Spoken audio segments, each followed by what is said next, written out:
and good Tuesday morning here this December 23rd. It is just 8 after 11 o'clock right here on your hometown radio station, WBRT. My name is Ryan Hack, broadcasting live here from the Colton Steakhouse and Grill Studio just off of Court Square in Bardstown. It's time for Around the County with Nelson County Judge Executive Tim Hutchins, who is on his way to the Worldwide Studios this morning. We are joined by a special guest here today, Director of the Nelson County Public Library. It's Michael Greenwell with us. How you doing this morning? I'm doing great. Thank you for having me. And so you were invited onto the show by the Judge Executive, and with no doubt plenty of stuff to talk about regarding the library this morning. Sure. What I'd like to start with actually is to give a shout out to Stephanie King. Stephanie King has been a librarian since 1990. She's retiring at the end of this year, so she's only got a few days left with us. She's worked in the children's department, read thousands of stories to thousands of kids through the decades, and I just wanted to just send positive vibes her way in her next chapter in her life, and of course. And let everybody in the community know that she is leaving us. So she's got a few days left. If you have fond memories of Stephanie, come in, say hi, say goodbye. I know she would appreciate it. Absolutely. It's folks like that are sort of almost like hidden pillars of the community there. The voices that read to our children and things like that. Yeah, to do it for that long, I was in 5th grade, I think, when she started working at the library. So she's been there a long time and deserves a lot of props. That's absolutely for sure. Now coming into the studio with us now, Judge Executive Hutchins himself. What do you say, Michael? Program. Good to see you, Tim. Ryan, Yeah, I run a little behind. That's all right. We went ahead and got started with some introductions. I suppose you don't need any introduction, so we got those out of the way before you stopped in. Yeah, Michael, glad to have you today. Thank you for having me.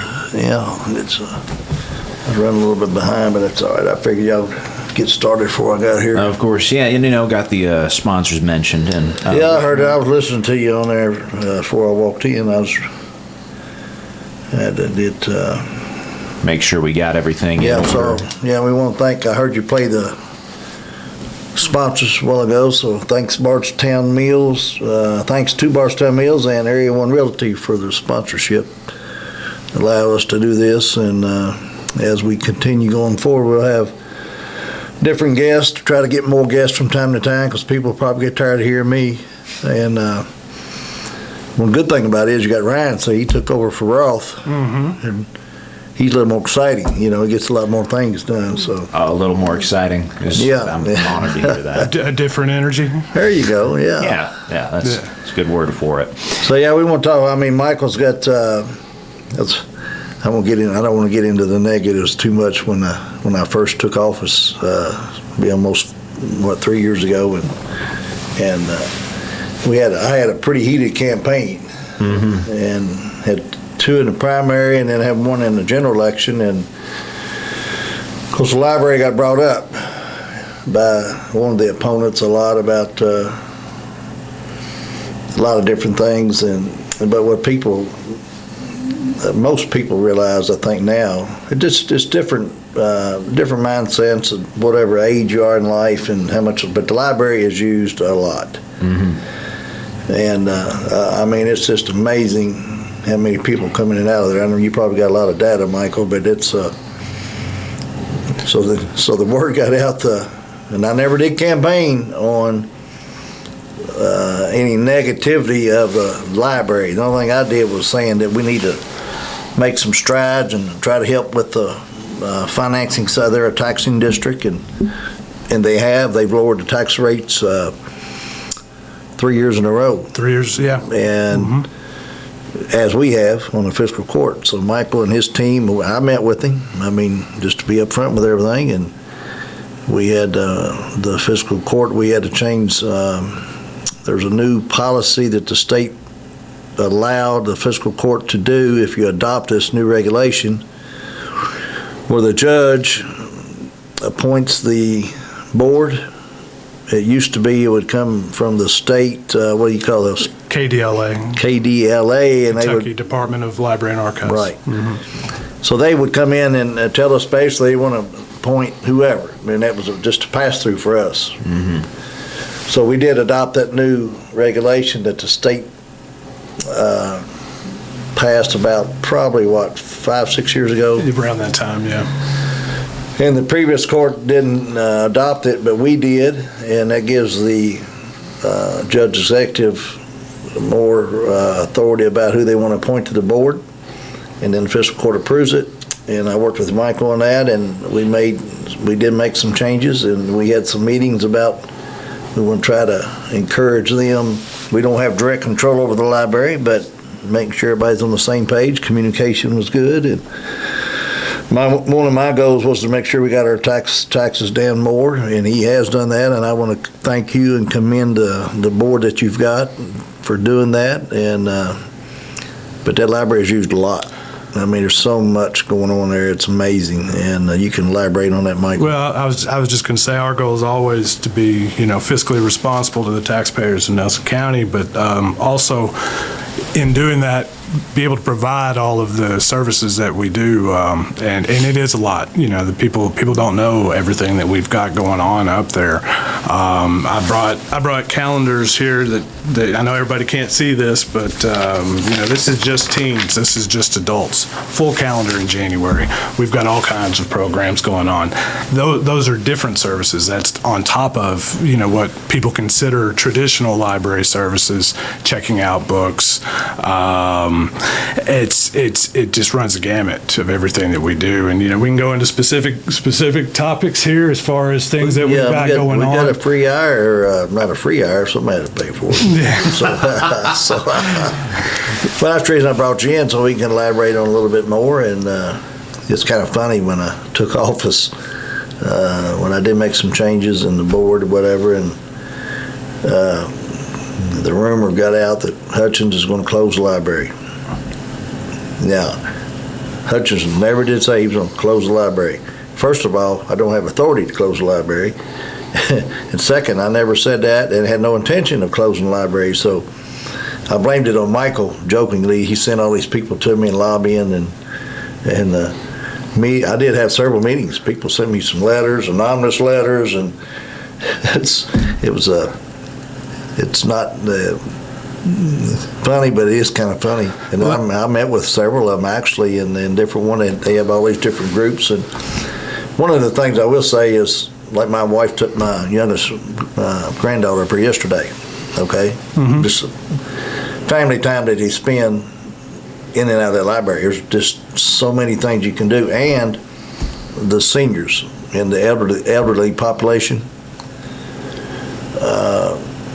There's a lot of seniors that's lost a husband or spouse or wife, whatever, and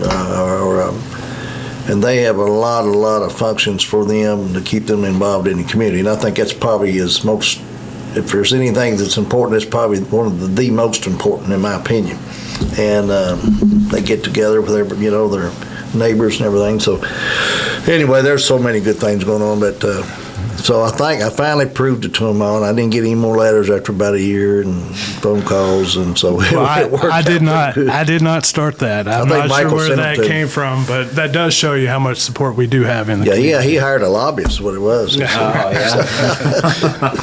No, so it's worked out pretty good. I think we put all the rumors to rest, and it's worked out really good. In New Haven, I'll say, and you have to get more on the New Haven and Bloomfield branches. I mean, I know at one time Bloomfield wasn't used as much as y'all wanted. I think it's improved, but New Haven, because of the schools down there, use the library a lot, and so that's what they've told me. The feedback I've got from the mayor and everybody in there too. Hell, the mayor even called me. New Haven, are you going to close the library, Tim? I said, what are you talking about? So.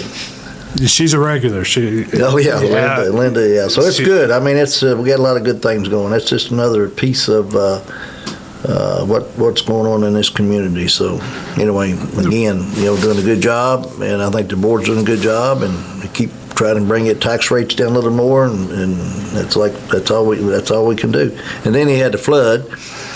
he had that big pipe busted in there, and they had to shut down for what, 2 months? Yeah, it was about 2 months total. We did curbside service there for a little while, but Yeah. we were able to renovate the library during that time, and Right. and it was time. We needed to do some changes. It had been, we moved into that building 16 years ago, Right. And so yeah, it was time for a refresh, and The time it hit, so we got some insurance money.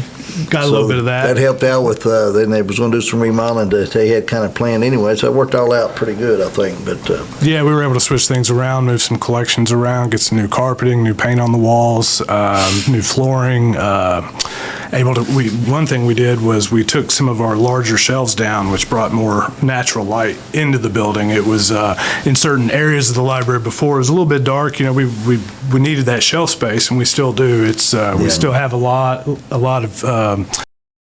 There's a lot more seating areas for the seniors and for the families that come in, which is definitely a big goal of ours, to accommodate them as much as possible. One big change we've seen is a lot of people want to come in for their own study space, and that's always been a thing, but that's grown, and we've got study spaces for people, and yeah, there's just a whole lot that we do. So I encourage the community to look us up online and find out. 348-2222 is the number if anybody wants to call in or text 348-2222 about basically about anything, but if you got something about the libraries, there's 3 libraries that they run, and then my cell phone, they can text at 502-249-0816, 249-0816. You don't give your cell phone out, do you, Michael? Oh, I do if you ask. I don't mind giving it out to people, but I won't share it with anybody. I won't put it out here public. No, I'm not going to do that to you. So if anybody wants to call in or text, that'd be good about anything. It's this Christmas week, and we want to try to stay positive. And I put that message out here a few weeks ago about kind of the state of the county, and try to help everybody through these holidays, and hopefully families will get together and get along and have a good time and talk to your neighbors and check on your neighbors. There is a lot of lonely people out there that we don't realize, and kind of when these this time of year, you kind of reflect on what's important, so. Well, you're talking about that. One of the programs we do offer monthly is a grief loss program for spouses. Anyone who's lost a loved one can come up to the library. The next one's scheduled January 15th. We've got Ray Johnson, a certified grief counselor there, and he's able to help people get through more difficult times. And the holidays can be tough on people for sure, but no doubt, yeah. But so yeah, that's just one. Yeah, just one of the area. programs that you guys are offering here in the area, because all these people are showing up to the library. They're not just showing up for checking out books. They're not just using your study spaces. Really, I guess on a day-to-day basis, what would you say the percentages, I guess, really, if you had an idea of people coming in? Are they just coming in for your usual library services? How much of these people are showing up for these other programs you guys are offering? We just did a strategic plan survey. We're putting together a strategic plan for the next 5 years, to get as much data as we can from our users and from the community. And it showed that it actually surprised me a little bit. The majority of people, I'd say 70%, still are there for traditional services. Programs being a close second. It was I would say about 25% with programs. And with any kind of questionnaire, you're not going to get complete accuracy as far as numbers go. But yeah, the programs get used quite a bit. Our exercise programs have really taken off in the last few years. We offer yoga and senior fitness, and that's at all 3 locations. In fact, we've gotten worked out a deal with the city where the new aquatic center that's coming up, we're going to have our own space there. We're going to have a room where we're able to offer these classes there at the aquatic center, which I think is good for both the city and for the library, because it's going to open up our meeting rooms to be able to to offer more programs, to offer more space. A lot of community groups use our meeting rooms for their meetings. The fiscal court's been they've been very generous with us. Since we've been shut down at the old courthouse, and I reached out to Michael, and he's been very generous in the board to allow us to use the bigger room for our fiscal court meetings.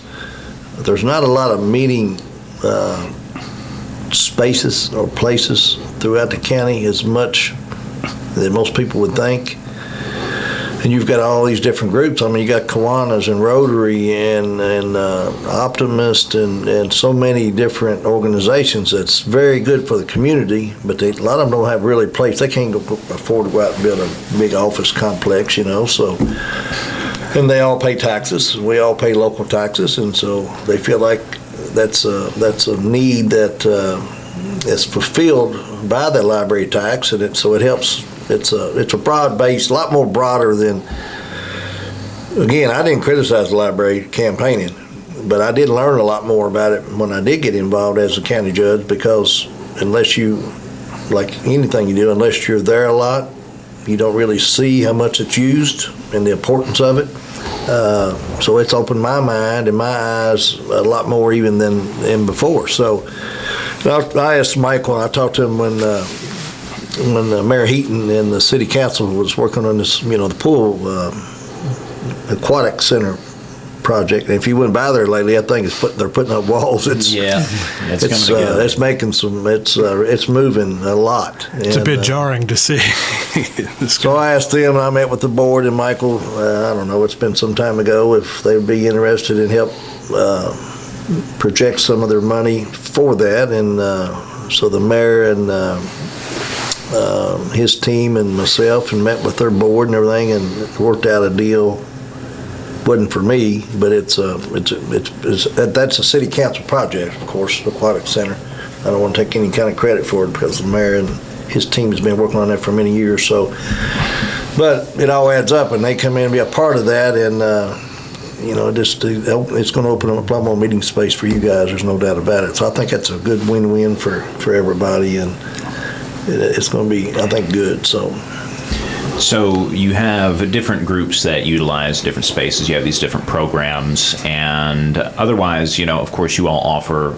I don't want to say traditional library services as if it's just a thing that you guys do. You just offer books, because it is a very valuable service. How can folks take advantage of that? Because off the top of my head, I don't have a library card. You should definitely change that. You should have one. Right. Yes. So how does this work?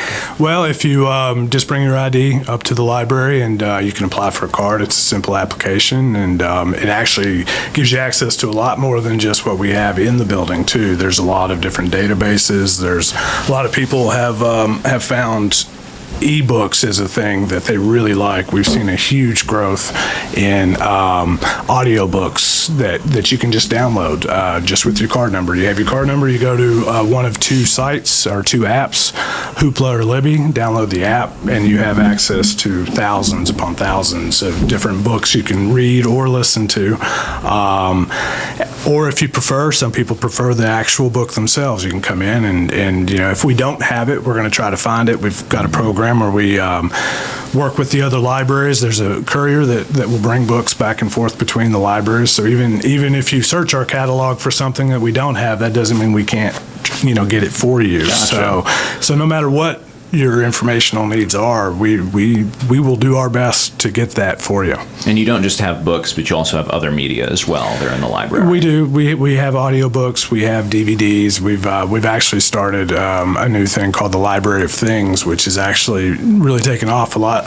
It surprised me during the survey. A lot of people had chosen that as the main reason they were coming to the library, and it's kind of non-traditional things. We have some health equipment, puzzles, fishing poles. If you need a fishing pole, you can come to the library and get a fishing pole to check out. So well, I bought mine. Yeah, and some people do. Grandkids. And then I think the last couple of years I bought probably 3 or 4 years, but I think they end up in the lake.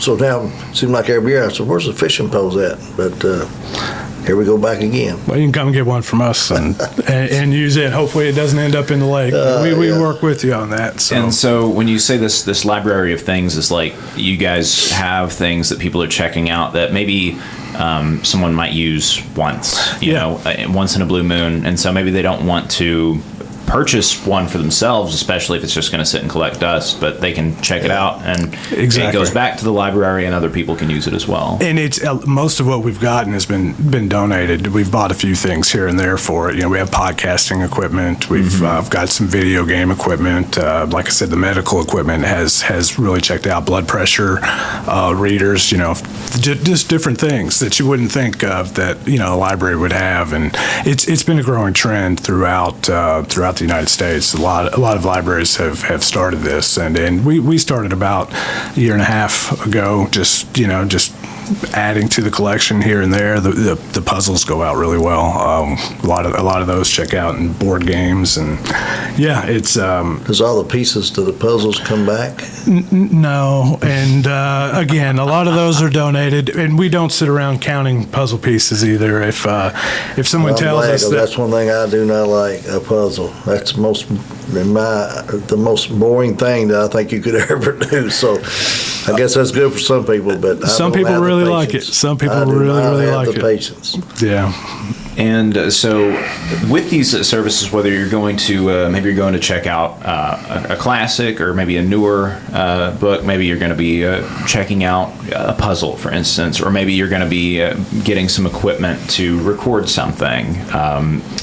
This is a service so you need a library card to do this. Correct. So how is this, like, I come in, I just bring my ID and I fill out some paperwork and then I have a card and I can just check these things out. Check out that day. Well, let me tell you what happened yesterday. Because my wife took my granddaughter up there. She turns 8 tomorrow. It's her birthday. Okay. So I'm gonna put a shout out for her, Oakley. Yeah, I got her on the birthday list for tomorrow. Oakley Beavers. I'm gonna do it today. Oakley Beavers turns 8 tomorrow on Christmas Eve. She said she's left out every year because she got when she was born. It was almost Christmas Day. So for young ones, you know, when you have a birthday and Christmas right beside it, they feel like they're left out. You know, I should have had a big birthday party, and you can't have a birthday party, Christmas party all at the same time. So I tease her all the time. But she got her library card yesterday. She told me she's so proud of it. Her own library card, 8 years old. Pretty neat. Yeah, we'll give them to every age. So we're happy that she got one for sure. Yeah, she was tickled to death over that. Yeah. And so getting signed up for this card, is it as simple as now that you have the card, you can check it like that very same day, you can start checking out stuff, and then I assume, you know, you'll have to have a set date when you return these things and stuff like that. Yeah, and different items have different lengths of checkout time. You know, most things are 2 weeks, but Gotcha. You can call us, you can renew them. You can also go online and renew them yourself just by entering your card number on our website. So yeah, it's pretty simple. And there's other things that we check out that do cost a little bit if you don't return them. Like all of the books, we don't charge late fees on. Obviously, if we don't get them back, we'll charge. But we have like hotspots that we started to loan out during COVID. You Like know, Wi-Fi hotspots. Gotcha. Those things are extremely popular. They're hardly ever there. So what happens then is you go on a waiting list, and we'll call you when the next one comes in. You know, there's certain areas in this community that you just can't get Wi-Fi signal, and these boxes definitely help and helped out a lot during COVID, and we haven't seen a downtick in them. They continue to check out. We have Roku devices, like it's a video game machine. So the majority of things, as long as we get them back, there's no issue. We always work with people. Do you still offer sort of a computer lab there as well? Yes, we have. Right now, we have 9 public computers at the main library, and both Bloomfield and New Haven have public computers. So, you know, you can come in, you just sign up to get on. You get it for an hour if you need to print something. A lot of people use our print services. You know, it's printing yourself at home has gotten costly. So a lot, and because a lot of people don't need a lot of things printed, but every once in a while you do. So a lot of people have found us for that. That's been another growing trend for us, that we've become kind of a print shop as well. Aside from even the cost of it, anyone who's ever tried to operate a new printer or get an old one someone working again knows they're, it almost feels like they're deliberately designed to cause you the most pain. But which is to say, you guys there at the library, if there is an issue with the printer, there's somebody there who has at least some sort of an idea of how to fix that issue, to get it working again. Someone there to help, which extends to a lot of the other things you do. Yes, we offer tech assistance too. That's a program we offer monthly as well. If you're just there just trying to get a print job and there's an issue, we'll help you through it. There's so many different ways you can print nowadays. You might have to download a PDF. It's all over the place, but we can usually get it for you if you need it printed. But yeah, once a month we also offer a program where if you have questions about, say, your iPad or your cell phone, you can come in and sit with the librarian for an hour or two, and we'll help you out as far as whatever the issue is that you're having. So yes, we do offer that service at the library as well. I had kind of the first thing I think of when I think about going and doing anything anymore is what's it going to cost? What's this supposed to cost me? What sort of fee am I going to have to front for? And that's, I think, maybe a question that probably plenty of people think about with the library. The notion you can just go and do these things for free is a little, wild. Well, and free's not a word that I use because the property, the taxes are involved. If you're paying property tax, that money is coming to the library that way. But the services we offer, there's very few things that cost money. Like I said, there's certain equipment. If you don't return in time, we'll charge a small late fee. If we don't get items back, we'll charge a fee. But no, the services themselves, there's no cost to doing it. So other than the taxes that come in. Gotcha. And that is, again, a thing where a lot of these services are very valuable for access to information, and because it's not just, romance novels and things like that you guys, which is great that you guys offer those services, but you also have things like I think about Dixie Hibbs looking through microfilm of the Kentucky Standard and things like that. Yes. Lots of information you guys have preserved there at the library, and a reach to get more of it should it need be. Our genealogy department is amazing. I think if you talk to any genealogist that has used it, or anybody looking up their family history, they would brag on how much we have. We have every Kentucky Standard digitized. Not everyone, but the majority of them throughout the decades. So if then they're searchable. So if you're looking for something specific, you can come to the library and we can try to help you find that. And a lot of people have used those services through the years. And I can't brag enough about what we have in that room. It's a lot, and kind of a hidden gem, I think, of Nelson County. Absolutely. And of course, again, you guys not only have all these records, have all these services you offer, but with the events you host, it's definitely a fixture in the community for the fact that you've got, fiscal court meetings are happening there. You've got other events and other meetings it's truly a community meeting space. It's a place where the community comes together. I also think about when, you guys open up your spaces for election day. You guys are a space for that, for voting. And the lines out the door for early voting and on election day is, aside from even just what you guys offer on a day-to-day basis, you guys, as a space, and being well-maintained, are an asset to the community, whether some people have the perspective to fully appreciate it or not. Do you think that here lately, how is, when you talk about people supporting you guys at the library, what does that maybe look like today as opposed to 5 years ago? What do you maybe expect it to look like in the years to come? Well, I think there's always going to be support. As Tim was saying, two of the main areas where we offer things for people are for the elderly community and for the children. Mm-hmm. And there's always going to be that. There's always going to be parents that want to take their kids to the library. There's always going to be a group of people that want to come to a place to meet. And I don't know if it's changed too much in the last 5 years. There's more information out there publicly now, mm-hmm. and that's just the way of the world. That's going to continue. You have to be careful with what you pick up out in the world nowadays with AI and everything else. The world continues to evolve, and the library I see as a place where all that kind of comes together. We are a reflection of the community, and we welcome everybody. We don't care what your affiliation is. We don't care what your situation is. We're open for you, and as long as we continue to do that, I don't think that will change too much. The perceptions might here and there, but we're just going to continue to do what we do, which is help. Right, The people of the county any way we can, and the rest will work itself out. You're talking about the voting and the election side of it, and then, you have the early voting. They started, I don't know how many years ago, early voting, so they have the early voting there, Thursday, Friday. Mm-hmm. Saturday too? Yeah. Thursday, Friday, Saturday, and then they can vote.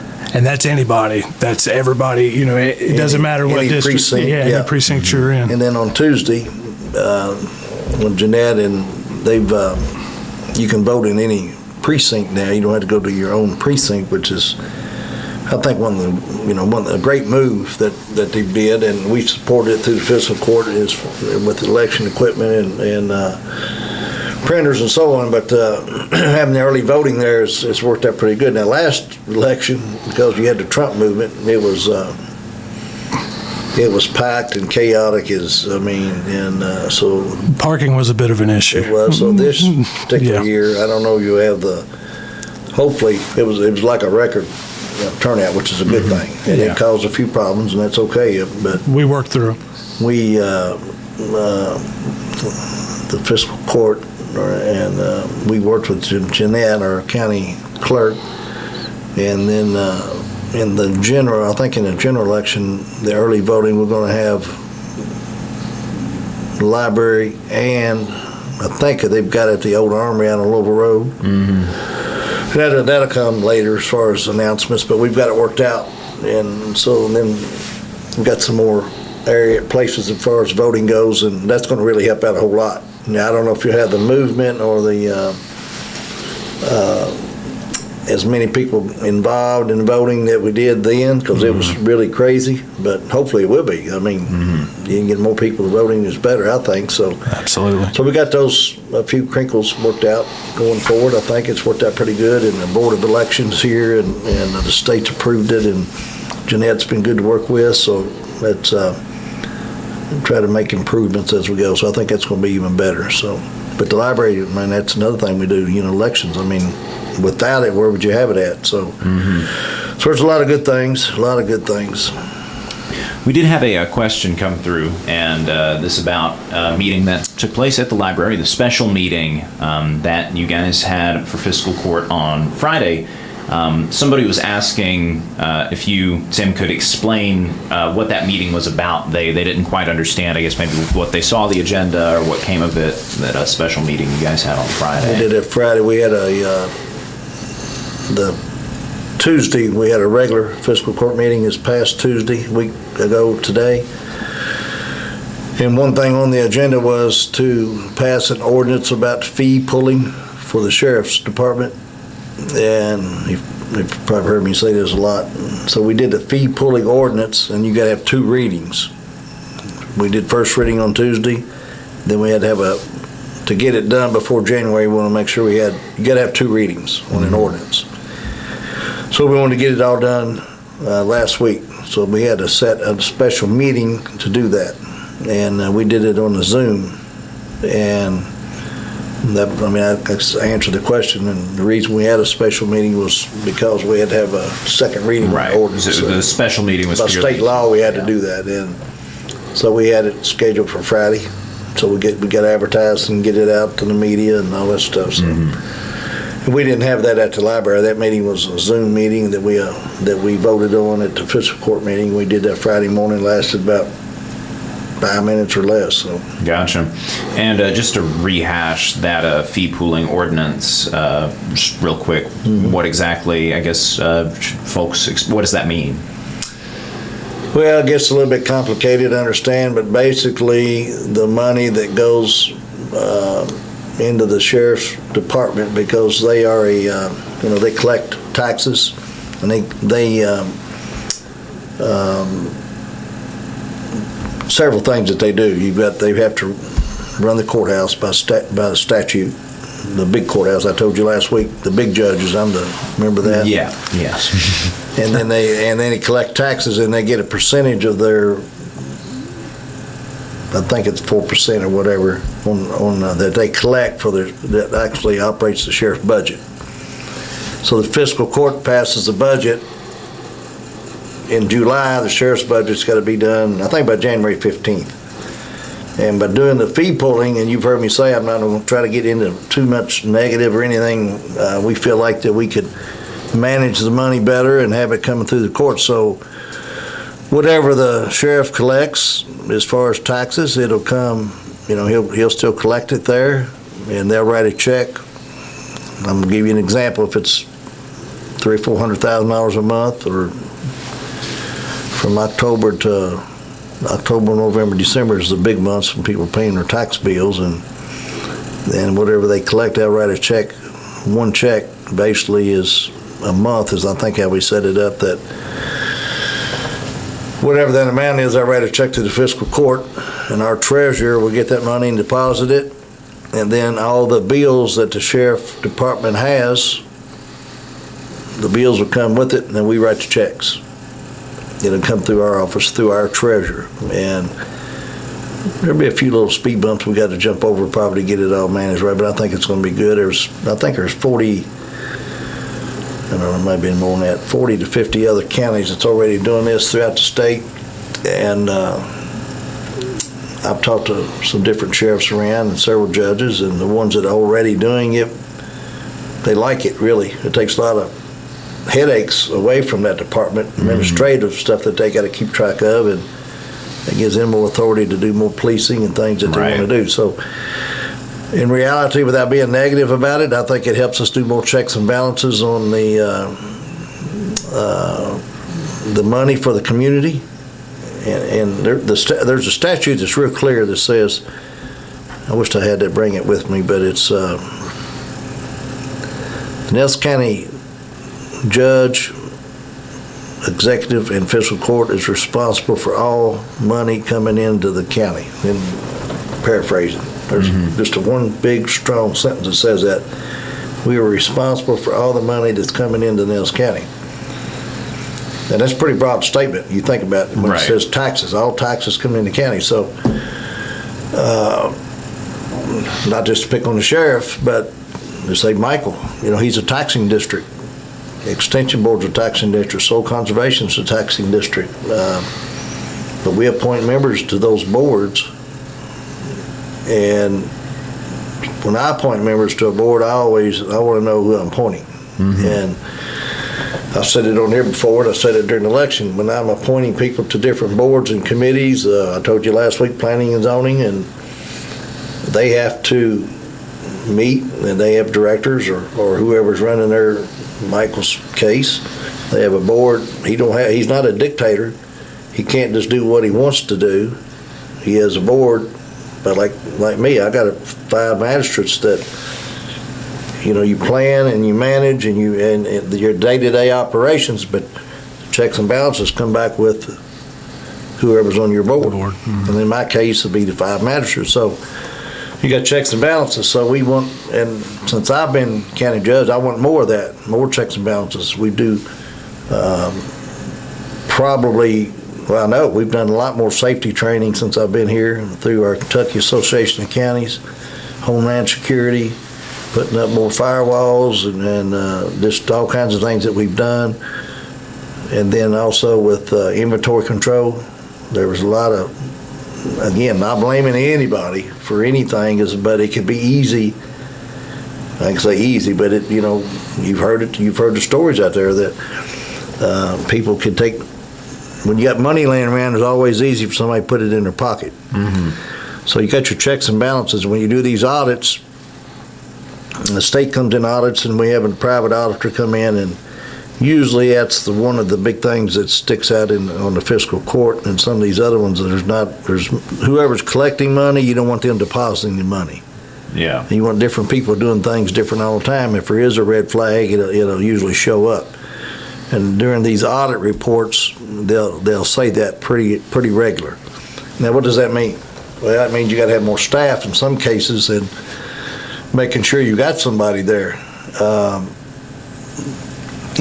tell you, just to give you another example, is like our code enforcement office, where they pull in the building permits and encroachment permits. And like an encroachment permit, I think the city's maybe $1,000 too, but the county's $1,000. If you're gonna build a house or you're gonna put in a driveway on a piece of land, you gotta go through the process. And in our case, that's 100% refundable, but you gotta do these checks and balances. So somebody's gonna come in and write a check for $1,000 and give it to you. And if you're running that office, if you don't have your paper trail in order, that money could disappear. I'm not saying it's disappear, but it's always accidents can happen. But so we put all kinds of different mechanisms in place since I've been judge. Inventory controls, road department. I'll give you an example. There's an instance that happened in another county close to us a few years ago. I don't know how many years ago, not too many years ago. There was some materials that bought, and they couldn't figure out where it went at. So I put in a policy just for our pipe. We order, let's say, drainage pipe for county roads and driveways, and once they once they install, the county's responsible for that. So I'll just pick on Brad Spalding and Chris Martin. He pretty much does that at our county road department. I said, you ordered $10,000 worth of pipe, and I've got to sign off on it. It's in the budget, and I've got to do a PO, and then in a couple of months you get another $10,000 worth of pipes. I want to know where that pipe went at. I want to make sure, did it go? I want the addresses, where it went at. If it's a 24-inch pipe, 12-inch pipe, whatever it is, because I want to make sure it's going to the right place. Let's say. So it's an inventory control. Done the same thing at animal control. I've had them working on it, and we do it at the EMS. They've already had a pretty good system in place, and they've got, you get in all these high dollar medications and things, and they've got to actually they got to buy it. I say buy, but they got a system put in. There's a safe that comes through. It goes on the ambulance, and same way at the animal control. There's a lot of different medicines and things they do, and so we got an inventory control there. So, and there's a couple more places that I'm working on with that, but just a whole lot of detail, to be quite honest. Now, so what does that mean? That means you got to have a communication chain. Make sure that I just sent the sheriff, I think Josh Greenwell out there, he just sent it to me. I asked him for, and they've given them to me before, update. And I've sent one to the county and the landfill. A list of equipment that we got. How many trucks do we have? What's the mileage they've got on trying to get a plan for long-term budgeting instead of just figuring out we got to have 2 trucks next year. I want to know so we can plan this stuff long-term. And so we've been working on all kinds of those things. And I think, like I said, Josh just sent me one on the sheriff's department, how many cars they have, how many miles they've got on them, how many broke down, how many pool cars they've got sitting around if you do have an accident. So basically it's an inventory type of thing, and so we put in a lot of those in place, and it's good. But it puts a little bit more on my staff and me and some of the people. But you got to have a good paper trail on anything in today's world to make sure everything's going to be done right. And everybody puts it in a computer, and once you get it set up, it's not too hard. You know what I'm saying? Yeah. So this fee pooling ordinance is really just kind of what you've just been talking about, but in regards to the sheriff's office. Sheriff, that's correct. Like I told you, I'm not going to be bashful about it. I haven't been happy with some. I think they've overspent in some cases out there, and I come on this radio show today to be positive and Christmas spirit, and we're going to move forward, and hopefully everything works out good for everybody. So I think it's going to be better for the community. More checks and balances in place. I imagine the holidays have affected the library's hours some here, or what's that look like? We're closed on the Christmas Eve, New Year's Eve, Christmas Day, New Year's Day, but other than that, we're open regular hours. Gotcha. And so I guess if folks are wanting to know, maybe they forget what your hours are, or they want to find more information on what you guys have going on, what's a good way for people to stay in touch with what you guys do? Well, you can follow us on Facebook or Instagram, or go directly to our website, ncplky.org. Has all this information. We're open Monday through Friday, 9 to 6 at all 3 locations, and then 9 to 2 on Saturdays, 1 to 5 on Sundays here in Bardstown. The branches are closed on Sundays. So, Gotcha. And all of that's on the website. Yeah, so people can find those hours there and online. And really, if folks are wanting to get signed up for your services, I do know you guys have like the bookmobile and things like that. So I was curious about your guys' reach. Some folks are able to come to Main Branch, or the branches out in New Haven or Bloomfield. But what if that's kind of a problem? Yeah, I'm glad you brought that up. That was going to be my last point, was the bookmobile.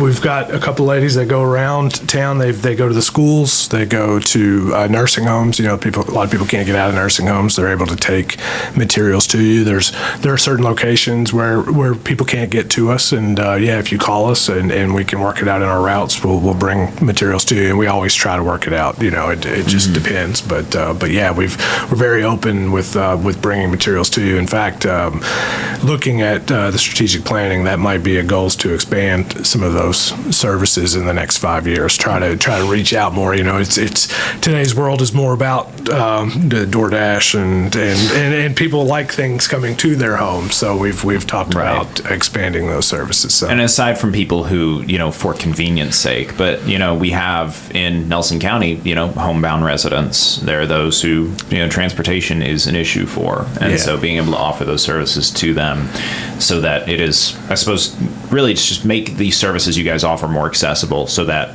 ideally, even if not every single Nelson County resident is showing up to the library, each one is able to take advantage of your all services. We will do our best to, no matter what your situation is, to try to either find you the material you're looking for or bring it to you if you are homebound or can't get out for whatever reason.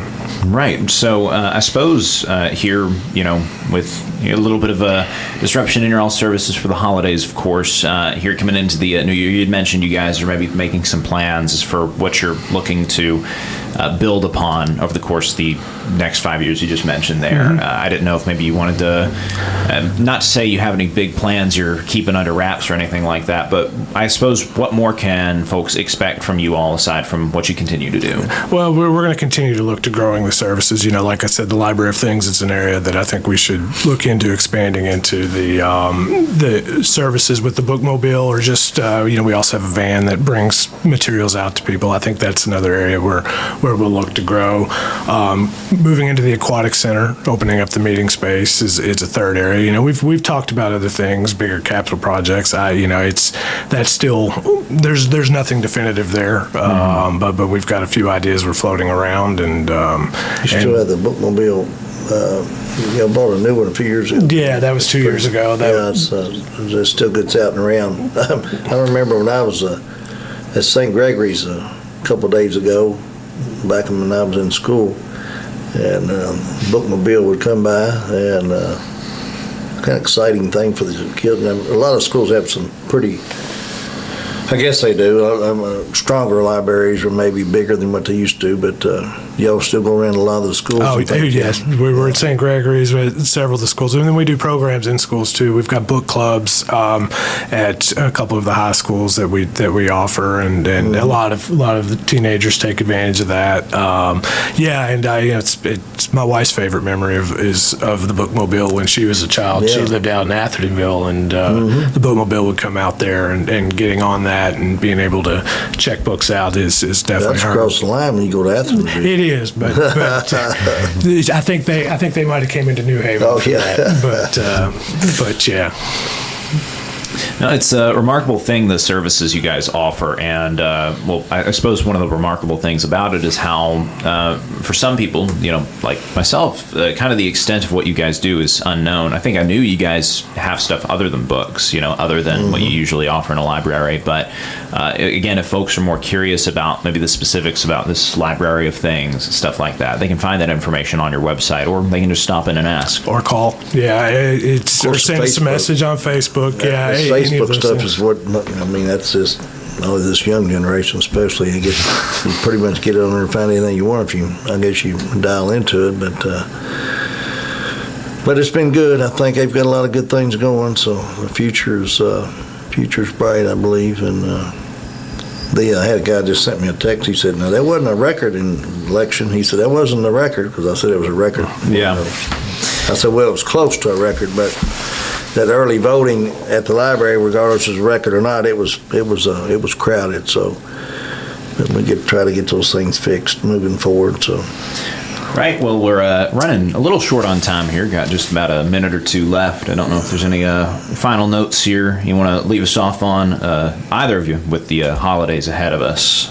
Y'all, the county, I proposed to the court, and we did, because of the timing is here December 26th, that all the county employees will get an extra holiday and try to be off. And I know some of the emergency services in the landfill and garbage, they have to work, but they will get an extra 8 hours of pay for those people that I told you before. We want to make sure we give back to our employees, and the court was generous to approve that and make sure everybody's we're very respectful to our employees, and they do a good job. And so moving forward, it's hopefully everybody has some good holidays. Michael, thanks for coming on, and Ryan, when we get off, I guess you can play my 2 sponsors. I know you did before I got on here. And We'll give them a shout.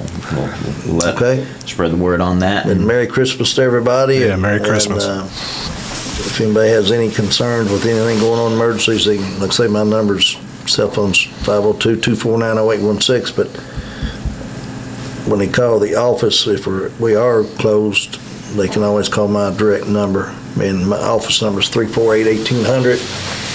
They can call about anything, anytime. We'll get them to the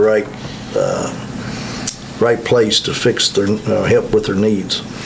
All right, that's going to do it for today Around the County with Nelson County Judge Executive Tim Hutchins. You can catch this program if you missed any portion of it on our Facebook page. That archived video will be up for 30 days, and we'll have it on YouTube for you as well. All right, here again, WBRT, your full-service hometown radio station.